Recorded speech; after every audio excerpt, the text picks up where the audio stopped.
আমি জানতাম ওরা তোমার মারতে পারবো না, তুমি আমার কাছে আইবাই। ওরা আমারে মারছিল, মায়েরা বস্তায় ভৈরা নদীতেও ফালাই দিছিল, কিন্তু আমি মরি নাই। চলো চলো আমরা পালাই যাই, এক্ষুনি চলো। ওই দাঁড়া, তুই এখনো মরস নাই। আল্লাহ যারে বাঁচাই রাখে তারে কেউ মারতে পারে না। আজকে তুই আমার হাতে মরবি। খবরদার মিজান ভাই, ওরে মারবেন না, ওরে মারলে কিন্তু আপনার খবর আছে। আপামনি আপনি এখান থেকে সরেন। এই দাড়ি ফালা, নইলে ঘর থেকে তোর পল্লা নামায় দিবি। আপামনি আজকে তো খুশি কেন? সূর্য আজকে কোন দিক দিয়ে উঠছে? নে তুই একটা চকলেট খা। আসলে রিমা, তুই আজকে তো খুশি কেন? আমি খুশি থাকলেও তুমগো সমস্যা, আবার বেজার থাকলেও তুমগো সমস্যা। আমি জামুটা কই? আরে ব্যাপার ওইটা না, তুই খুশি কেন ওইটাই তো জানতে চাইছি। আমার মনে রং লাগছে। অসময় মনে রং, লক্ষণ কিন্তু ভালো লাগতেছে না। কিসের রং লাগছে? আমার তো সামনে বিয়া, এই খুশিতে নাচতেছে। ঠিক আছে, তুই সুরজ ভাইরে বিয়া করবি?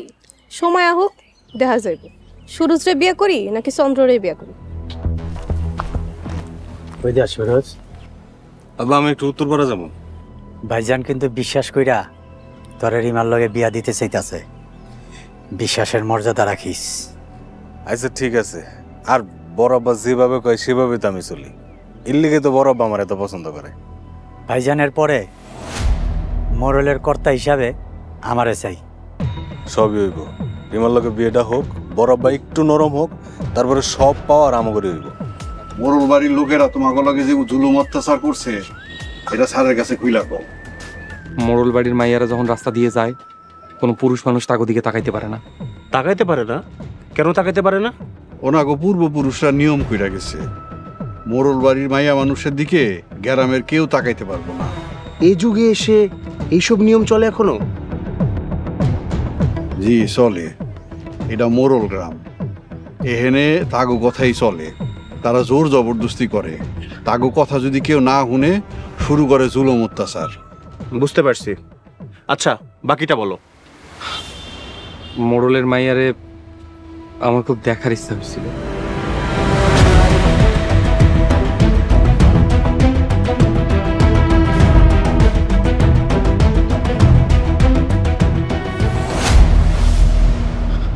সেই মোড়লের মাইয়ারে ভালোবাসার অপরাধে আমরা মাইরে ফেলাইতে চাইছিল। তুমিও অন্যায় করেছো, তাই বলে তোমাকে মেরে ফেলতে চাইবে? এটা তো মহা অন্যায়। স্যার, আমাকে তো হইরানিয়া পশুর মতো বাইন্দা মারছে। শুধু তাই না স্যার, মোরলের জ্বালায় এই গ্রামের প্রত্যেকটা মানুষ অতিষ্ঠ হয়ে গেছে। এক কাজ করুন, আপনারা মামলা করুন, আমি মোরলকে ধরে নেওয়ার ব্যবস্থা করছি। না স্যার, মামলা করুন না। মোরলের মাইয়া রে আমার পোলারে দিয়া বিয়া করাইয়া আমাগো বাড়ির বউ কইরা আনুন। বড় আব্বা আজকে কি পুলিশ আইছিল বাড়িতে? না, ওই রিক্সাওয়ালা ছোট লোকের বাচ্চা মামলা করছিল দেখা পুলিশ আসছিল। মনে হয় ভয় পাইছে, তাই মামলা তুলে নিছে। না সরোজ, আমরা মানুষ দেখলে চিনি, রিক্সাওয়ালা এত সহজে হার মানার লোক না। আপনি একবার কোন পোলার মতো বাপেরও সাইজ করে দিই। এখনই না, সময় হোক, সময়ের কাজ সময় করতে হইব। খেলা কি আমি শুরু করছি? খেলা তো শুরু করছে ওই মোরলরা। আব্বা, ওনাগো জমিদারি আছে, ওনারা যা খুশি করতে পারে। আমরা গরিব, গরিব বইলা কি সব অন্যায় মাইনা নিমু? একটা কথা মনে রাখিস, অন্যায় যে করে, অন্যায় যে সহে, সম অপরাধ। সোহাগ, তুই কই যাস? রিমার লগে একটু দেখা করে আসি। আজকে যাইস না। আব্বা, তুমি আমারে না করতেছো? হ, না করতেছি, কারণ আজকে তো ধরার লিগা ওরা বিশেষ চেষ্টা করবে। তাইলে উপায়? অন্য চাল দিতে হইব। কি চাল দিবা? মাস্টার। জি মোড়ল সাহেব, কত টাকা জরিমানা করবো? তোমাকে কি বলছি জরিমানা করতে? না বলেন নাই। আচ্ছা জরিমানা করবো না। তোমার চাষিরে 500 টাকা জরিমানা করো।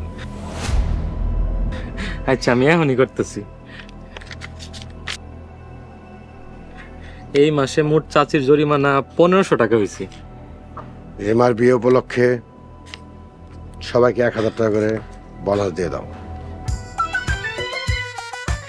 আচ্ছা ঠিক আছে, আমি এখনই দিয়ে দিতেছি। আর তোমাকে সবাইকে সতর্ক করতেছি, এই বিয়েটা যেন ঠিকঠাক মতো হয়। আর যদি কোনো উল্টাপাল্টা হয় তাহলে আমি কাউরে ছাড়বো না। যত তাড়াতাড়ি সম্ভব আমগো মোরল বাড়ির সীমানা পার হইতে হবে। তাড়াতাড়ি চল। ছোট মা খারাপ, ওর একটা ফোন দিয়ে জিগে কই আছে। যা করার তাড়াতাড়ি কর, কেউ দেখা ফেলে সর্বনাশ হয়ে যাবে।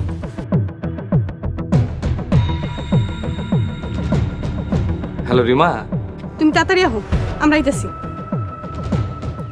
ছোট মা তাড়াতাড়ি চলো, আয়া পড়ছি। তাড়াতাড়ি চল। কি রে, এত খুশি খুশি লাগতেছে? আব্বা রিমা ফোন দিছিল, নদীর পাড়ে যাইতে কইছে। তাই নাকি? এই তো সুযোগ, এই সুযোগটাই কামে লাগাই দেব। চল আমরা যাই। আব্বা তুমিও যাইবা? তোমার যাওয়া কি ঠিক হইব? আরে যাওয়া ঠিক হবো মানে বেকুবের মতন কথা কস কেন? আরে এই সুযোগে তখন দুজনের বিয়া শাদী দিয়া দেব, পরে যা হওয়ার হইব।